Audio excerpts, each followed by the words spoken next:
Hey, Osama, I see you've got something really big going on, and I want to talk to you about it. My name is Dan Paulson, everyone. I've got a question, comment. It's frustration. I recognize something in a brain type here that I would like to address with this person. Let me read some of this comment. And it really had to do with, actually, we first met up on another channel or chatted on a different channel where he was asking questions about how this stuff works. How is it supposed to help? And I saw his comment and I responded, they're not really getting very deep here. They're not explaining what has to be done. It's like, just let it go. Well, how do you? You know, it doesn't go. There's something that you have to do mentally to engage with things. If you have a certain brain type, your brain is going to be really stuck in things. So when you have somebody like that, you have to understand different things. And there are differences in brain types. There is. So there is going to be differences in the way this works for people. If somebody tells you they did Kundalini yoga and their third eye opened, they cannot describe what that means. However, if you understand that we have a mass of memories, desires, this mental conflict that we're living through, and we understand that and can sort through it, then we can, that's clearing the eye. So what did the other person do? Metaphorically, they cleared the eye. They didn't really do anything mentally up here. That's what you find on channels. People trying to feel good about themselves and telling you that they've got themselves enlightened. Really? Okay. By an hour of Kundalini yoga. Yeah, it doesn't work like that. There are people who are narcissistic that don't give a shit about anything they've ever done. Their eye is open. Their eyes open. They got no shame, no fears, no nothing. And it's almost as if our brain types are the exact opposite. We connect with everything and we feel. We have a lot of deep feeling. All right, we evolved for a different purpose, but we're stuck in that right now and we need to try to figure out what's going on. Let's get back to your, let me go ahead and start reading it here then. It starts out, thanks. Yes, I'm overwhelmed and lost. I am a chemical engineer. I got a bachelor degree. Same thing, I didn't choose it, and I became aware of it more and more as time goes and as frustrations and unemployment continues. My family is normal, all the package, but the problem is I am sensitive and overthinker. And the subtle, frequent, shitty, futile things in life trigger me more. No motives or BS. These terms are overused, and I think it's just luck that you know it and that you do what you like. Okay, yeah, you know what? You're exactly right. There's no doubt about this. But I see something in here that I want to talk about. My family is normal, all the package, but the problem is I am sensitive and overthinker. That's it right there. Sensitive, overthinker, and the subtle. I'm looking at things that you write in here and go, okay, there's the brain type that I see, that I recognize. I've been told this before in life. You overthink it. Why do you do that? You're too sensitive. You know what? We have very abstract thinking. This is how in antiquity people would have recognized the right brain type to bring on board. Oh, there's the person that thinks like that. Yep. People that don't care, no, it's not for them. And I am lucky. Yes, I am lucky. I understand that if I find a place in life where I am okay and I'm just sitting here and studying and doing what I want to, that I am exactly fortunate. All my life, what I most desired was that one day I would have complete control of my time. And I do have that now, and I'm very fortunate. I am lucky. And you know what? There's something very important to state. You're going to mention down here that you're from Jordan, and I'm going to understand that there's some things that you're experiencing that I don't have any experience with. I'm going to try to put myself in your shoes, though. We've got, Sunni Muslim and Arab Christian, Jewish? Probably not. I'm not really sure. Maybe. A blend that I'm not sure of. And the verbiage you use makes me think, okay, probably from Christian background, but the name sounds like no Muslim background. It's like you're in a blend, you're in a hot spot, you're a fish out of water that's sensitive. That, yeah, I feel for you. I really do. I do. Let's be friends. All right, let's just move on with this. My dad died 4 years ago. My oldest brother died of overdose 11 years ago. Oh, tragic. He was a doctor. Wow. And studied college here in Jordan. Then he moved to the USA. He took drugs because of stupid competitiveness in the BS in the dorms, and these drugs enhanced the performance and whatnot. He's smart and competitive, but he's rebellious and strong, but he was close to me. Yeah, I'm sorry. I know what it's like to lose a brother. I've been searching for a job, any job, for a long time. Work just too stupid works, and no one teaches you what to do. These two jobs have nothing to do with my specialty, and I hate my specialty. Not that I like it, but still, I was good and fine on it academically.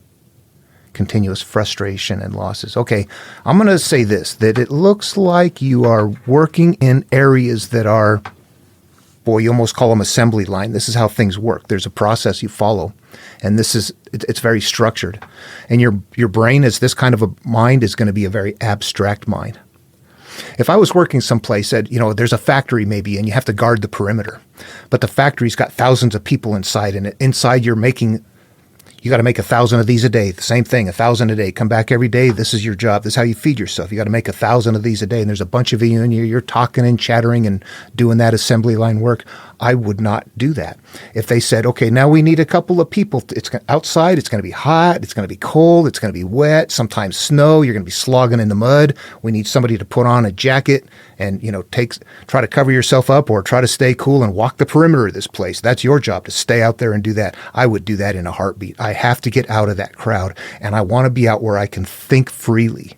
That's the way our brain is going to want to work. When we don't get to do that, we're not exercising our brain in the way its architecture is trying to function. I've worked assembly line jobs in the past where it was like, oh my God, I don't mean assembly line, but just repairing the same things over and over again. There might be slight variations between them in the electronics, but I couldn't do that. I needed to have something different going on. All right, and obviously we're not getting anywhere or covering anything yet. Let's get it all on the table here. Try to look through it and see if I understand or can see what's going on. I have a meeting after 2 days. I don't think it's possible to happen. I hate, when I worked in places where they had meetings, I hated the meetings. People just sit around and talk, and it never change anything. It's just people want to talk. Yeah. My existential thing is this. We have these stupid and absurd desires and want with no real, meaningful, and sustainable satisfaction. And when we get them, they change, transform, and it applies to everything. It's a dilemma and a vicious cycle. Yeah, that's a part of the brain that's going to normally want to continue to strive for more and more. You know what, though? And this is very important for you to recognize that what you're doing is you are independently saying something that the Buddha said when he started looking for enlightenment, that life is pain. It's painful because we cling, because we hold on to things that are existential.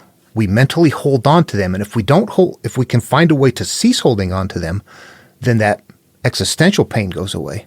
But what is it that keeps us hooked into it? You are following the Buddha path right there by recognizing, this stuff keeps cycling over and over again. You got it.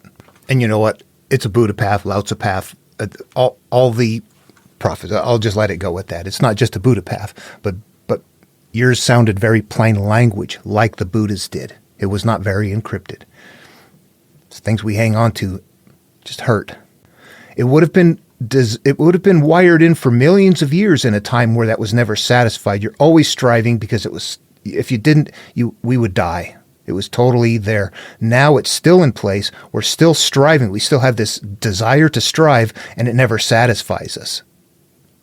We have to know that that's happening, and we have to go, I need to find a way to be satisfied without wanting more.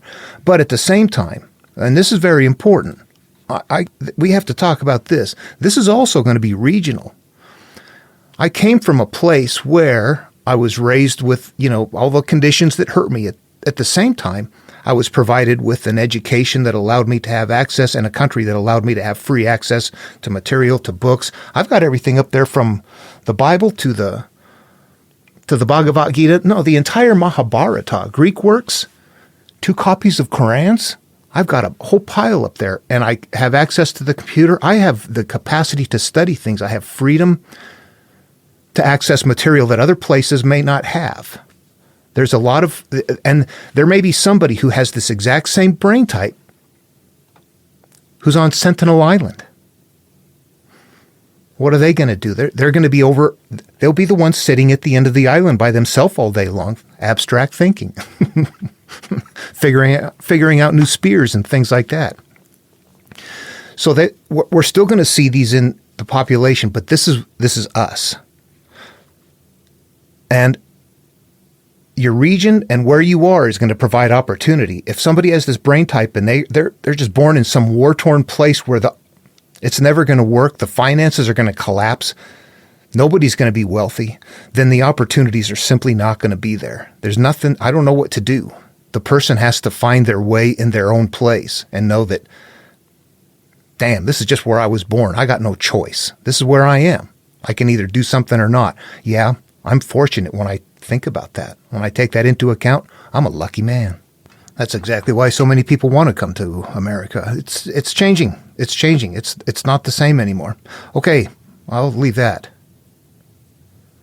I'm fed up with not having the sensible power, freedom, choice, control over my life and destiny. Most things are out of control, and I am continuously thinking of the unknown, uncontrollable, the unattainable, things you don't have and don't control. Yep.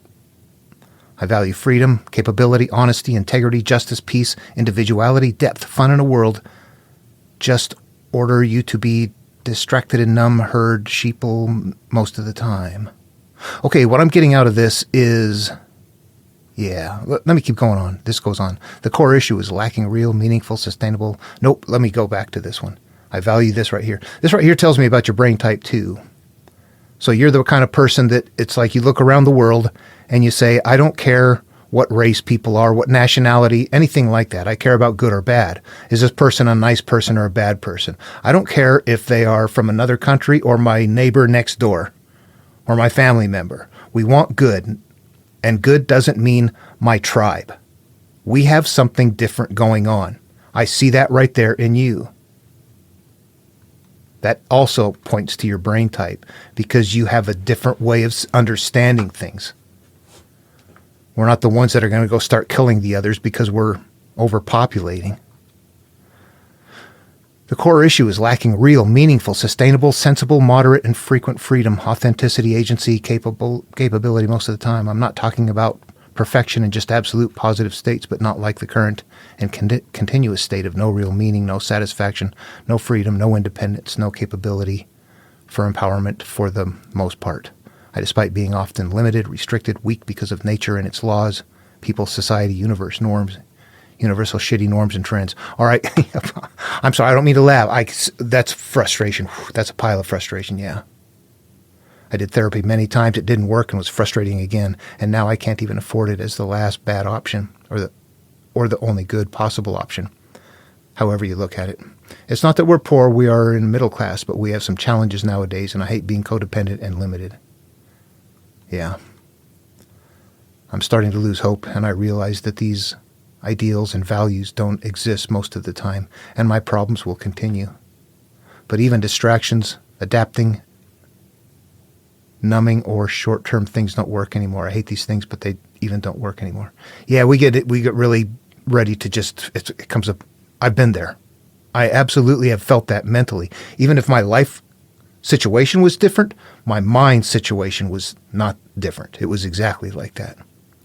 So I said it's a curse, a dilemma, a prison, a confusion. I don't know. No delusion or complicating BS will solve it for me or work for me. I'm not a Superman, robot, or slave. Even these things have limits. Yeah, okay. I'm seeing exactly, again, still that brain type and exactly experiences that I've had. It's an extremely and broken record, a vicious cycle, a dilemma, a repetitive and tedious atmosphere. It's not about me being Superman and I can choose and change anything or achieve anything. Crap. Sick of these banal, futile, shallow, delusional, and stupidity complicated parrot talks. Okay, yeah, that's what we were talking about to begin with, is that these channels are just, they're getting big and they're making money. They're selling product. A lot of it is AI, and they're repeating things of old, and they're just saying things that is right. It's banal. It is.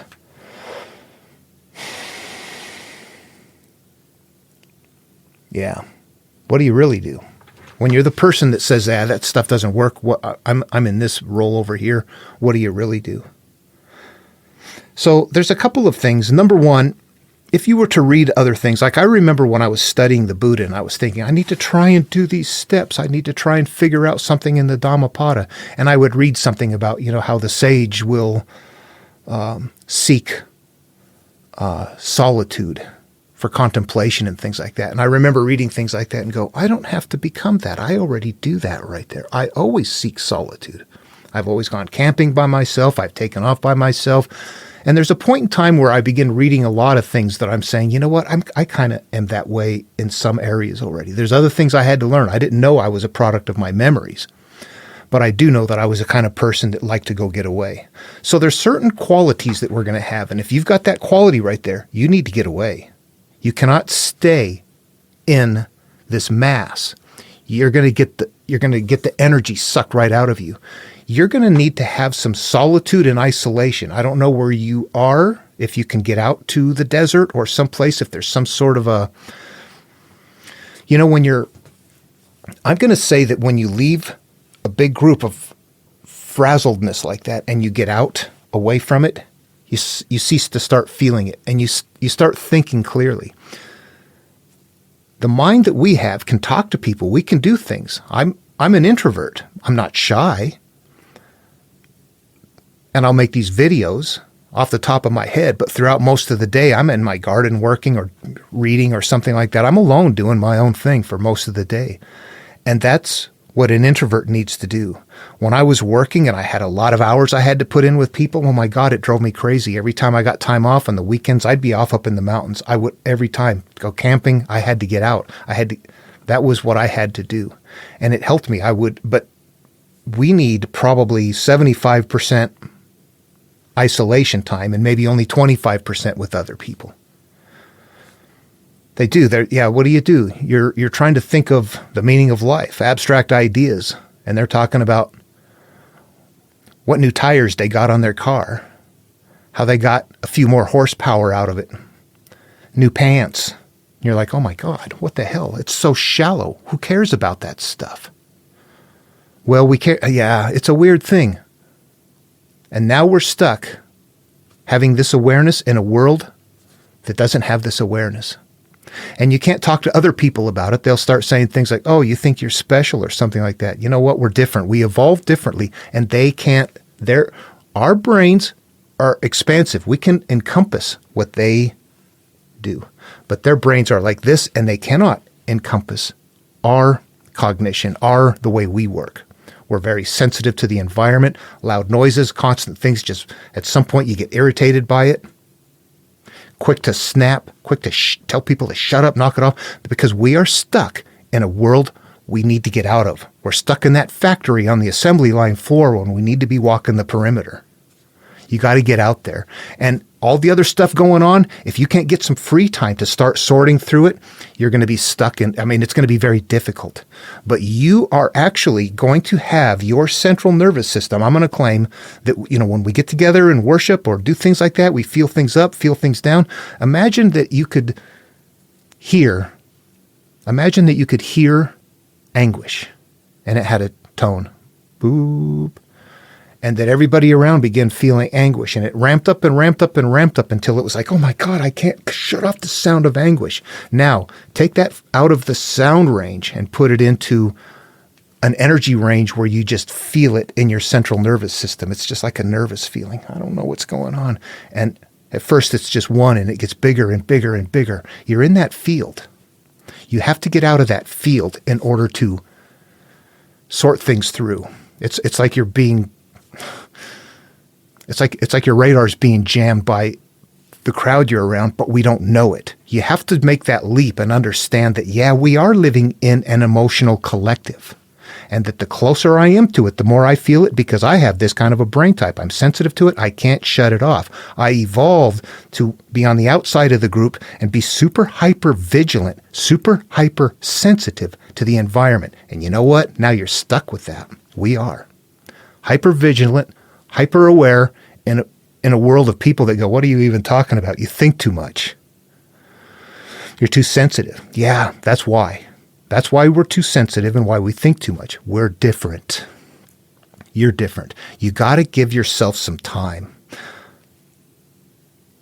I don't want this video to get too long. Sorting through all of the other stuff and the frustrations, there's a pile of things right there. But a lot of them become...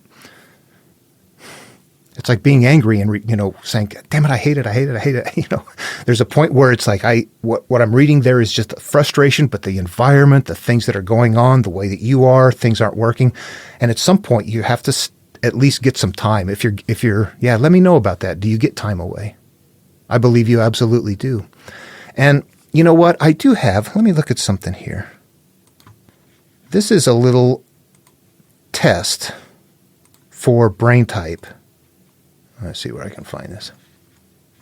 Oh, there we go. Okay. If you email me, I can send this to you. It's what you do on this is, it's a very short one. Part 1, which answer comes closest to describing how you usually feel or act? And if I go through here, number 2, when you go somewhere for the day, would you rather plan what you will do and when, or just go? And me, I click just go. Yeah, I don't have a lot of plans. I like to just wing it. Do you consider yourself to be more of a spontaneous person or more of an organized person? And I'm pretty spontaneous. So you go through here and you start answering these. And there's 4 different parts here.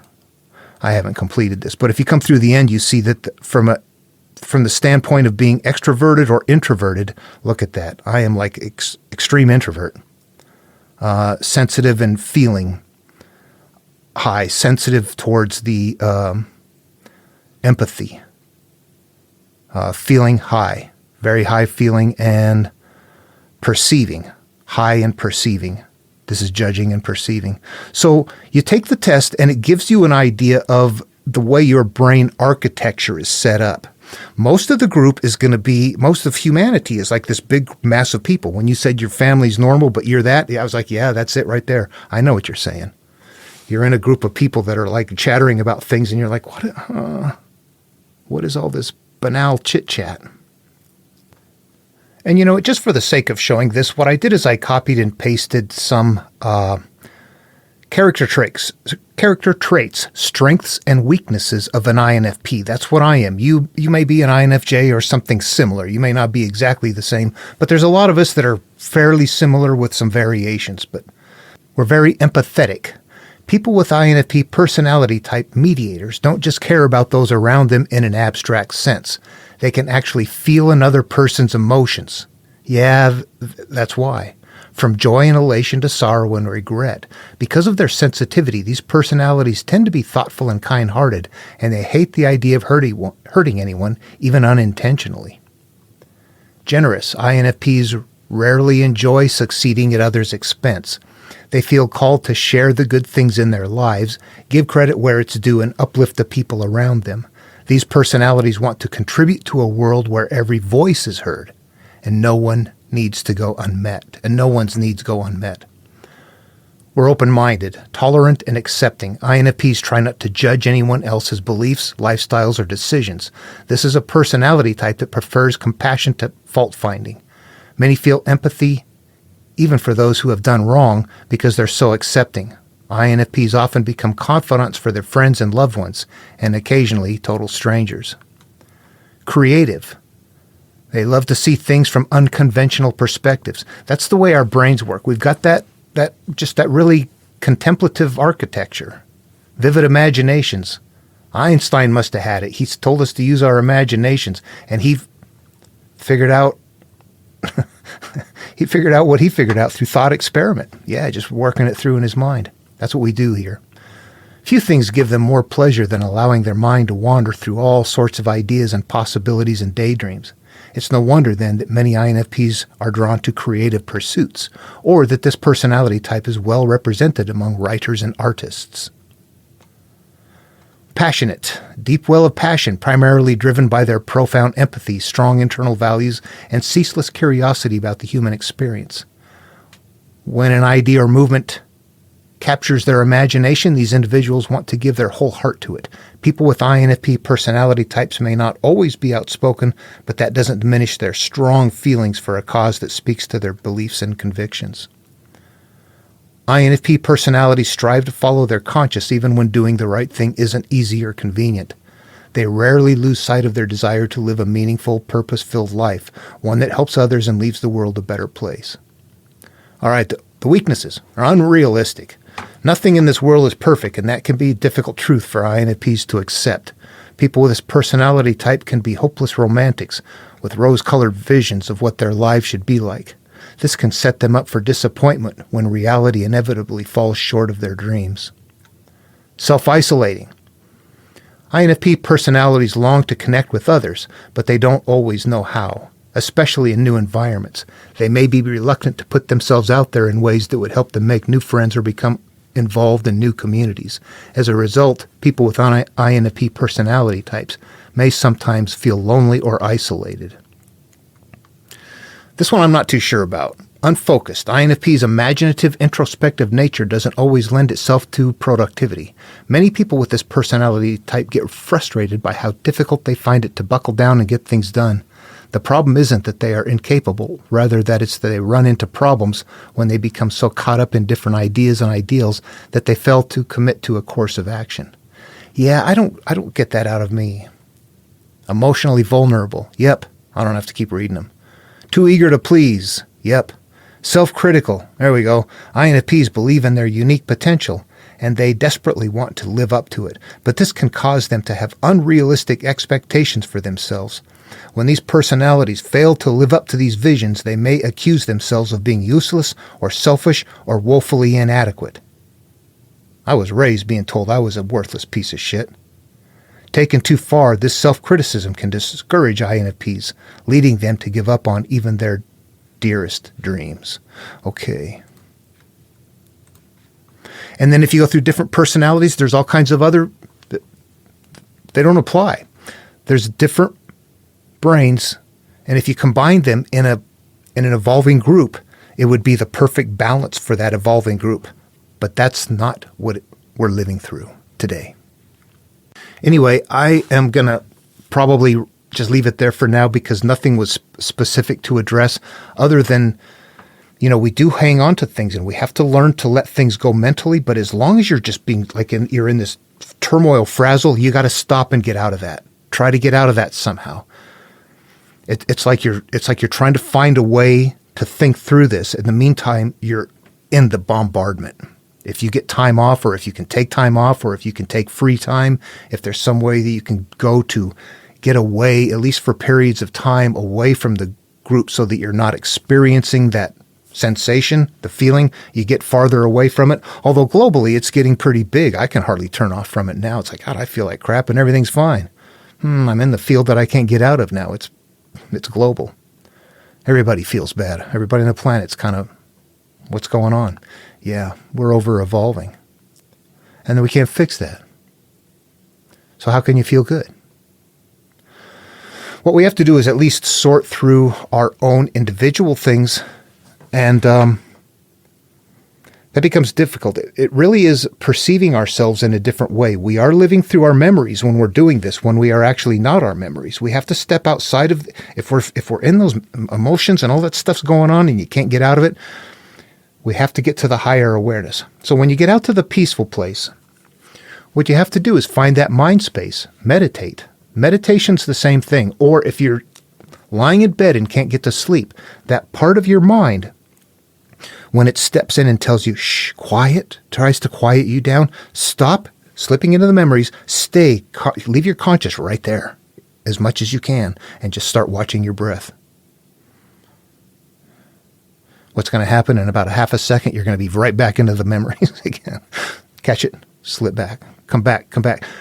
Our brains habituate activity. The more we continue to do that, the easier it becomes to get there. But it's incredibly difficult at first, especially when you're being bombarded. Imagine trying to dry off yourself while you're standing outside and it's raining torrentially. It's just not going to work. You have to get out of the rain. You have to get out of the energy field in order to not feel and experience the energy. You can't shut off from it. But if you become aware of it and understand it, you can begin to disconnect from it. If you're in traffic and you feel anxious, you feel late, you see people switching lanes. Oh, damn it, I'm going to get over here. That lane's going a little bit faster. And then it stops and that one's going, I should have cut back. I should have stayed there all the time. They're not getting anywhere. There's people frustrated. They're trying to get someplace, cutting each other off, getting angry. Meanwhile, you're not getting anywhere.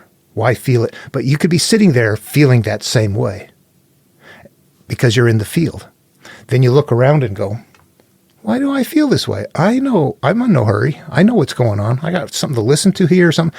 And you, as soon as you become aware of the fact that, oh, I'm just sitting here in this field experiencing this. It's not my feeling. It is from the area and it's coming into my head. So it feels like it's my feeling, but it's not. It's the crowd feeling. Then you shut off from it. If it's really yours and you're late, okay, go for it. Yeah, I got to hurry. I'm late for work. But if you're not, then why feel the anxiety? But you can feel that anxiety. You will see people out there, though, that are not caught up in it. It depends on the person. Anyway, really, what we're doing is just looking at ourselves and evaluating how we function. We have to use our minds, use that abstract nature of your mind that people say you're thinking too much. They're not thinking enough. You're too sensitive. They're not sensitive enough. That's the truth. Upon editing, I think I've done not the greatest job here of describing something. In my lifetime, I had a lot of free time, and I had jobs at points in time where I was responding to like mountaintop repeater stations. From my home location, I was on call. My job is to cover this area. You're available. You got the pager on. You got to be there. But if we call you, you're heading out there. I didn't work in an office for years and years. That was an important part of my life that helped me learn something. I don't know that everybody's going to get that, but it taught me something. The more I'm in the city and working, the more frazzled I am, the more isolated I am. I could figure things out. I had quiet. I had peace and quiet.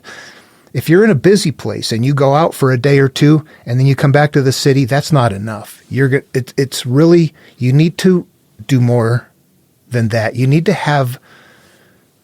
See, what's going to happen is that when you first go out there, all of the conflict is still upstairs. So you get out away from the field, at least, where you can start examining it, but you're not going to feel the conflict gone. I would be out for maybe 3 or 4 days on a camping trip or something. The first day or two, I was frazzled. By day 3, I was like, okay, I feel peace. By day 4, it was like I was walking on water. I'd come back to the city. Everybody was like, oh, wow, you got some kind of good vibes going on for about 1 day. And then it was all gone. God damn it. Back to normal again. I would begin to observe that shift in me and go, okay, I see a pattern in the way I'm functioning here, and getting away and staying away was important. I'm not supposed to be in the group. That's why it's frazzling me. It drives me to the outskirts. However, life is such that I now can't get out to the outskirts. I'm stuck in here because this is where I'm living. This is where I get my food. This is where I survive. I can't get out to the outskirts and stay out here on my own. That's a difficult thing. That comes really in like the form of jobs, inspecting pipelines or track lines or things like that, engineering jobs that would put you in a position where even though you're working in an environment with other people, you get a lot of free time, isolation time. And I don't know what there would be over there. I would imagine in developed countries, it would be similar all around the world. But yeah, I think it would be very important to find jobs that if you have to work, that you're finding a job that allows you, even if you have to follow a procedure, it's not assembly line. Okay, when I went to work, I would get paid all the time.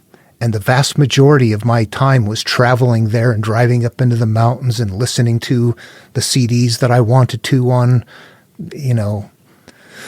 the meaning of life. I was able to study. So I think it's not enough to just,